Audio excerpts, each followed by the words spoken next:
Hello bachcho, let's see the question. The question says that a charge minus q and mass m is projected with the initial velocity v naught in the direction of unidirectional field E naught x as shown in the figure. Find the distance covered by the charge before it comes to rest. तो बेटा यहाँ पर देखिए variable क्या given है, variable electric field given है जाके, that is a unidirectional field given है जाके E naught X, that is a function of X. तो उस रिस्पेक्ट में बेटा अगर हम बात करें यहाँ पर बेटा फोर्स की वैल्यू क्या हो रही होगी, चेंज हो रही होगी, क्योंकि F इज इक्वल टू क्या होगा क्यू ई, सो दैट यहाँ पर Q बेटा हो गया इलेक्ट्रॉन का चार्ज और E की जो वैल्यू होगी that is the E naught x के इक्वल हो गया जाके, ठीक है। तो यहाँ पर फोर्स जो है बेटा वो वेरिएबल फोर्स है जाके, ठीक है।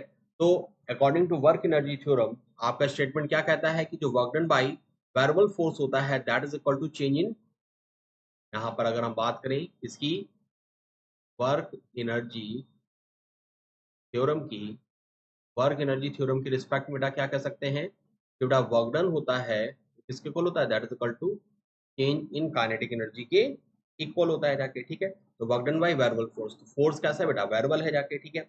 अब यहाँ पर देखिए चार्ज कैसे बेटा, यहाँ पर नेगेटिव चार्ज माइनस का क्यू बाई एम कह रहा है ना, ये चार्ज दैट इज माइनस का क्यू है, सो दैट यहाँ पर जो फोर्स की वैल्यू होगी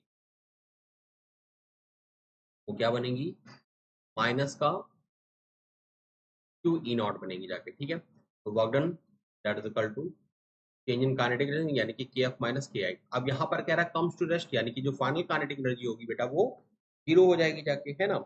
और इसी की रिस्पेक्ट में हमको यहाँ पर क्या कह रहा है, डिस्टेंस की वैल्यू को कैलकुलेट करना है। और इनिशियल वेलोसिटी बेटा कितनी है, वी नॉट। तो अगर हम यहाँ पर इनिशियल काइनेटिक एनर्जी देखें तो बेटा इनिशियल काइनेटिक एनर्जी की वैल्यू क्या होगी, that is half m we naught square के इक्वल होगी। तो बच्चों यहाँ पर क्या लिखेंगे, 1/2 एम वी नॉट और work done by variable force that is equal to f into d x के इक्वल होगा।